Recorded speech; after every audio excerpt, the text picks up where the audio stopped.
নমস্কার বন্ধুরা, আজকে নিয়ে এসেছি সম্পূর্ণ নতুন একটা মাছের রেসিপি। সেটা হলো তিল বাটা দিয়ে কাতল মাছের রেসিপি। এটা খেতে কিন্তু ভীষণই সুস্বাদু হয়, আর খেয়ে বুঝতেই পারবেন না যে এটা পোস্ত নয়, তিল বাটা। কিন্তু তার আগে বলে রাখি বন্ধুরা, cook and bake with Moumita আমার চ্যানেলের নাম। আমার চ্যানেলে রয়েছে 200টিরও বেশি ভিডিও। সেই ভিডিওগুলিকে দেখতে হলে যেটা করতে হবে সেটা হলো বাঁদিকে থাকা সাবস্ক্রাইব বাটনটাকে অবশ্যই করে একবার প্রেস করে দিতে হবে। তার সাথেই ডান দিকে থাকা বেল আইকন প্রেস করার পর অল বাটন প্রেস করতে কিন্তু একদমই ভুললে চলবে না, এতে করে সমস্ত আপডেট সবার আগে আপনাদের কাছে পৌঁছে যাবে। আমি প্রথমে এই রেসিপিটা শুরু করার সময় মাছগুলোকে আগের থেকে ধুয়ে পরিষ্কার করে নিয়েছিলাম।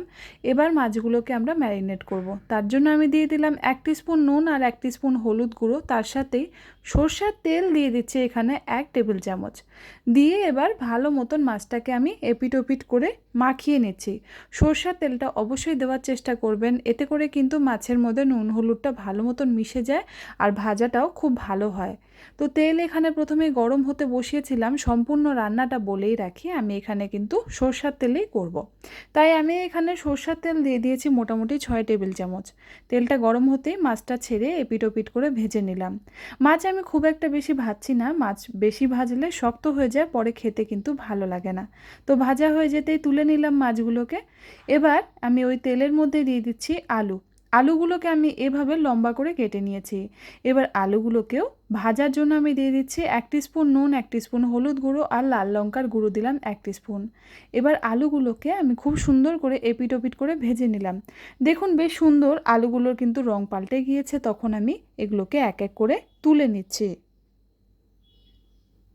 আলুগুলো তুলে নিয়েছি। এবার ওই তেলের মধ্যে আমি একটা দিয়ে দিলাম শুকনো লঙ্কা ফোড়ন, তার সাথে একটা তেজপাতা। এবার দিয়ে দিচ্ছি এখানে বড় একটা টমেটো, আমি 4 টুকরো করে কেটে নিয়েছি সেটা।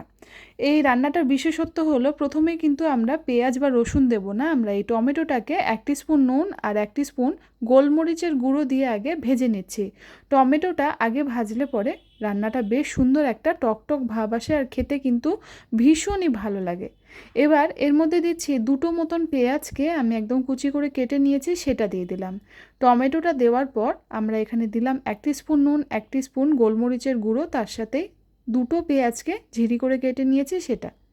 এবার একটা পেস্ট তৈরি করব। তার জন্য সাদা সর্ষে দিয়ে দিলাম 2 টেবিল চামচ, তার সাথে তিল দিয়ে দিচ্ছি একদম পরিষ্কার সাদা তিল 3 টেবিল চামচ।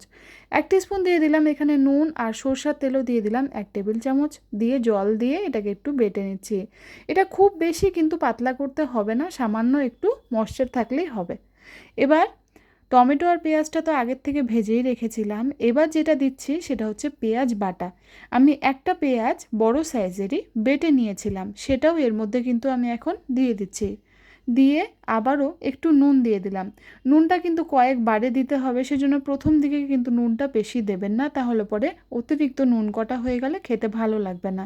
মশলার মধ্যে দিলাম 1 টেবিল চামচ জিরার গুঁড়ো, 2 টেবিল চামচ দিলাম ধনিয়া পাউডার, আর কাশ্মীরি লাল লঙ্কার পাউডারটা দিলাম 1 টিস্পুন। এই রান্নাটায় হলুদের কিন্তু আর দরকার পড়বে না, রান্নাটায় হলুদটাকে খুব বেশি দেওয়ার কোনো প্রয়োজন নেই। এবার মশলাটাকে একটু 3-4 মিনিটের জন্য ভালো মতন আমি কষিয়ে নিচ্ছি। মশলাটা যখন দেখুন তেল ছাড়তেই শুরু করলো, তখন আমি এর মধ্যে দিয়ে দিলাম যেটা আমরা বেটেছিলাম তিল আর সর্ষে বাটাটা। এর মধ্যে আমি দিয়ে দিলাম। আপনারা দেখতেই পাচ্ছেন খুব বেশি পাতলা কিন্তু আমি তিল বাটাটা করিনি। এরকমভাবে না বেশি পাতলা না বেশি ঘনভাবে এটাকে বাটতে হবে। বেটে নিয়ে খুব ভালো মতন করে মশলাটার সাথে কিন্তু মিশিয়ে নিতে হবে। তিলের মধ্যে একটা কাঁচা গন্ধ থাকে, সেটার জন্য 2-3 মিনিটের জন্য অন্তত কম আঁচে এটাকে হতে দিতে হবে। তাহলেই দেখবেন তিলের কাঁচা গন্ধটা একদমই চলে গেছে। এবার এর মধ্যে দিয়ে দিলাম আমি চিনিটা দিলাম আমি 2 টিস্পুন। চিনিটা দেওয়ার চেষ্টা করবেন, খেতে কিন্তু খুব ভালো লাগে। যেহেতু প্রথম দিকে টমেটোটা পড়ে, তাই চিনিটা দিলেও স্বাদটা খুব বাড়ে।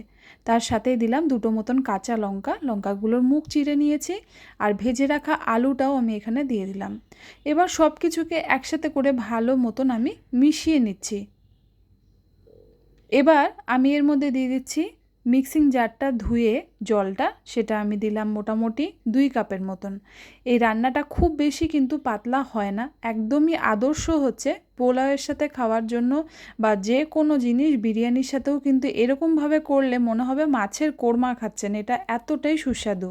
3-4 মিনিটের জন্য ঝোলটাকে খুব ভালো মতন একটু ফুটিয়ে নিতে হবে। ফুটিয়ে নেওয়ার পর আমি এখানে দিয়ে দেবো গরম মশলা পাউডার 2 টিস্পুন। গরম মশলার পাউডারটা দিয়েও কিন্তু আরেকবার আমরা একটু এখানে মিলিয়ে নেব।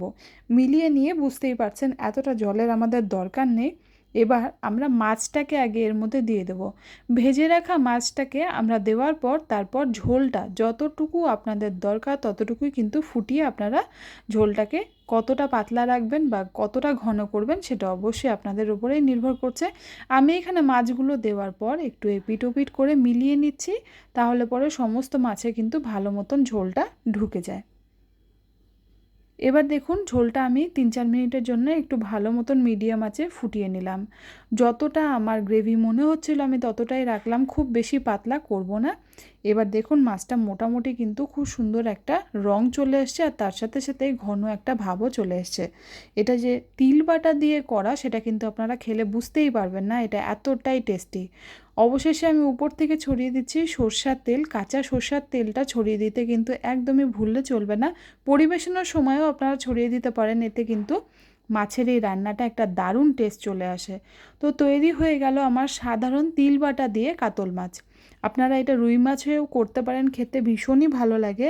পোস্তর সাথে এখন দামে পেরে না উঠলে সাদা তিল বাটাটা দিয়েই কিন্তু রান্নাগুলো করে দেখতে পারেন, খেতে দারুণ লাগে। আমার রেসিপিটা আশা করি আপনাদের ভালো লাগলো। ভালো লাগলে অবশ্যই একবার লাইক বাটন প্রেস করে দেবেন।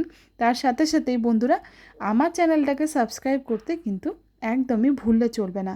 তো আজকে নিচ্ছি বিদায়, ফিরে আসবো নতুন কোনো রেসিপি নিয়ে। ততদিন পর্যন্ত ভালো খাবেন, সুস্থ থাকবেন। ধন্যবাদ।